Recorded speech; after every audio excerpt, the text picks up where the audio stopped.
happy rainy day. We got a walk-in freezer that was having thermostat issues inside.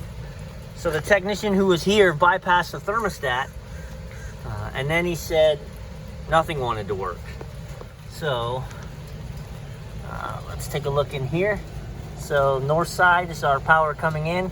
So I got to set for volts. We're gonna go 1 and 2, 210, 2 and 3, 210, 1 and 3, 210. So I have 3-phase power coming in.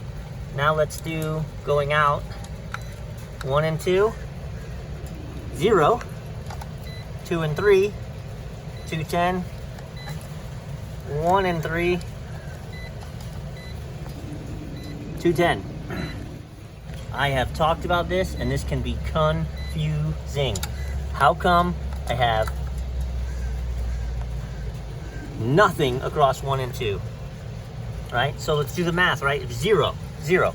So how can you go from 1 and 3 and get 210? There's not 210 there, and that just had 0. And if you go 2 and 3, you get 210. The answer is it's the same power. It's zeroing out. One of these fuses is blown. One of these fuses is blown. And so it's not that there's 0 power, it's the same leg of 120. So give me a second, I'm gonna pull the fuses and show you.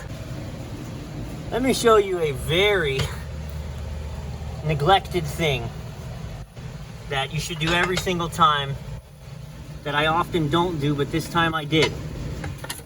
This disconnect is off, okay? It's on, it's off. That fuse is dead. Check this out. So, look, you're still gonna have power up here at your wire, but you interrupt it here at the fuse, right? So that's what the disconnect does.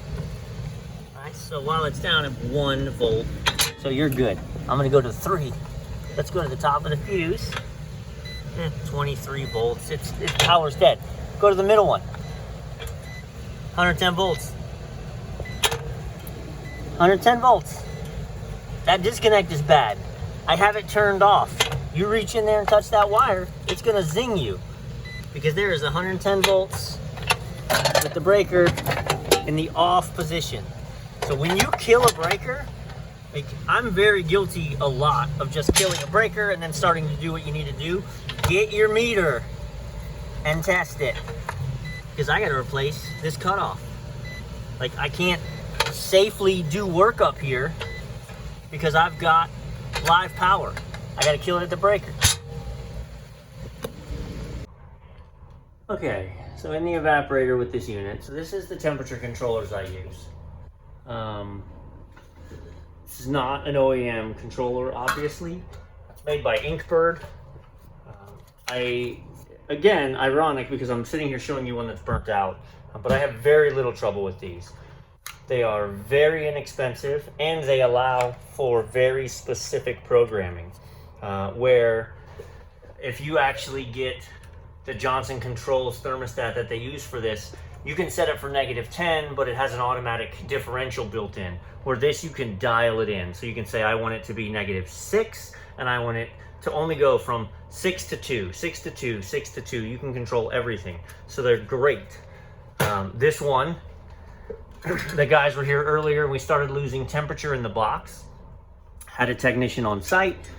He came in here and noticed this was off, and he checked voltage, and there was voltage running into it. So it just had failed. When I get real close and smell it, like, you can smell that it's burnt. So this did fail. So I was on the phone with him, and I explained to him for the immediate, what he could do was take the power, basically bypass this, right? Forget the thermostat and just take the solenoid, which is here, which is what is in control of, oh, the fan's trying to kick. It's really weird. Sorry, it's just distracting because Did you see it, that little nudge of the fans? I was just gonna bypass this. Well, the problem is I ran the electrical funny when I installed this. I did not do a standard install. I actually ran, because you need power to run the thermostat, which comes into 1 and 2. Then over here you can see your cooling circuit. Then you jump the power over to the cooling circuit, and then it runs out to whatever you're running. So your hot leg of power runs over to here, and then the thermostat controls when it comes on and off. When does the solenoid open up and close, which allows it to run. So I told him, just out of inconsistent installation, just take the power that's running into it and run it straight to the solenoid, and that would bypass this. The problem is I ran a separate line of power to power this 1 and 2, and then there was already power running to the solenoid from the system. So from the actual evaporator, it was sending power to the solenoid. I just needed to interrupt it with this. So long story short, when he followed my instructions and just wired them together, he wired a leg of power of the freezer into a separate leg of power that I stole from the drain heater. So when that happened, instead of tripping a breaker, that blew the fuse on my evaporator. My technician then couldn't figure out why the fans weren't running. He's like, why wouldn't the fans run? Why wouldn't the fans run? He tapped the contactor of the compressor and said it sounded terrible. Well, it sounds terrible because we blew a fuse. It's a 3-phase unit and it's only getting 2 legs of power. So it's not gonna wanna run. So I got here, I talked to him, I put eyes on it, and I realized what happened. And again, the cause of this is me doing things not consistently, right? If I installed this every time the same exact way, no matter what, run the power in and then jump it over. But in this case, I had power already. So yeah, that's the problem. So let me install the new one and then get back with you. Okay, so I have my new thermostat wired, right? I got a lot of cleaning up to do, but from a function perspective, it's 35 degrees in this freezer, and I got to get it running and the temps down. So what I have is my power coming into 1 and 2 to drive the thermostat, my temperature probes on 3 and 4, and then the cooling circuit. And I actually remember why I ran the extra leg of power. So it was only running the hot leg of power to the solenoid, right? So this is just the positive leg of power in and the positive leg of power out, and then they break that with the thermostat, and the neutral's over there. So I didn't have a positive and a neutral to drive my Inkbird.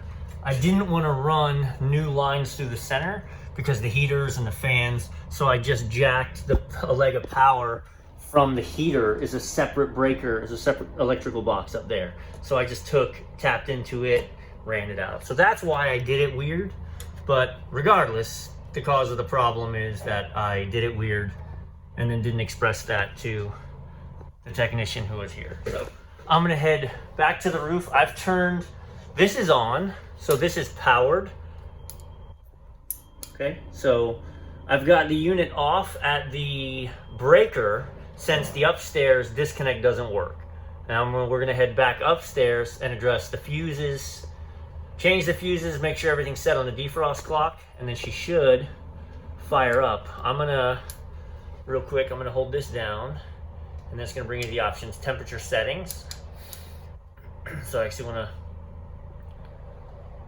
bring this down to 5 below.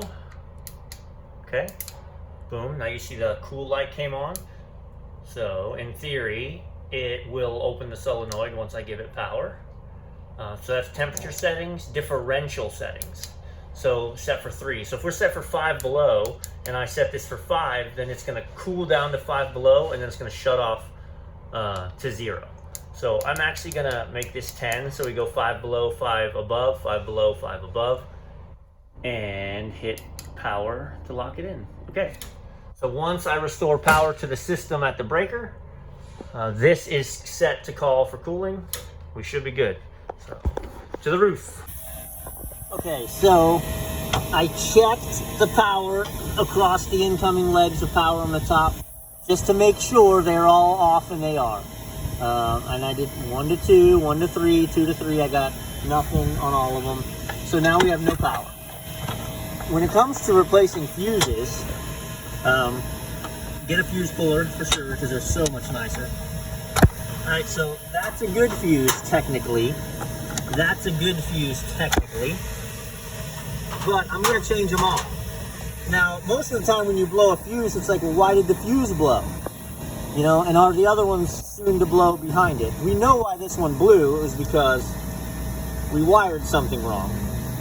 So, I'm going to grab Sean. See if I can do this one-handed. Grab the new fuse, close it up. I could just push these in by hand because I know it's dead, but it's a whole lot nicer. And again, consistency, right? Just do things the same way every time. You don't have to worry about it. Even if this was powered. There we go. So 3 more 30 amp fuses. I'm going to take these 2 spares that are technically still good, and I'm going to leave them in this box. Okay. Now, I'm off at the breaker, so when I turn this on, it's not going to matter. But for kicks, let's set this to continuity. Okay, let's reopen this. So continuity means we're going to get the beep, right? Like this out. Right, so I don't know if you can hear it, but we get the beep when we have continuity. So beep, beep, beep. 3 good fuses in place, right? I mean, what if one of those brand new fuses is bad? You'd be so aggravated. Just test it before you start it. Dumber things have happened. So this is on here. I do want to inspect the defrost clock, but I want to get this unit running first and foremost. So with this on, with my thermostat on downstairs, I'm going to go hit the breaker. She should fire up. Come on. Okay, here we go. Let's take you with us on the maiden voyage. She didn't trip. That's nice. That's good. Inhale.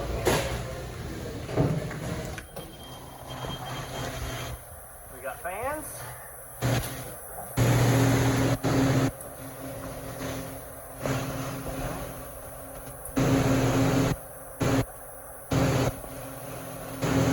Temperature was dropping. I'm gonna turn it off. You should hear the solenoid close. Ready? Wait, when I kill this. Yep. So that solenoid just closed. We'll turn it back on. You hear it open, you hear the whoosh of Freon. Alright, we're gonna let this run for a little bit, cool down. We're gonna get all this thermostat situated properly up here, get the covers back on. But we're up and running.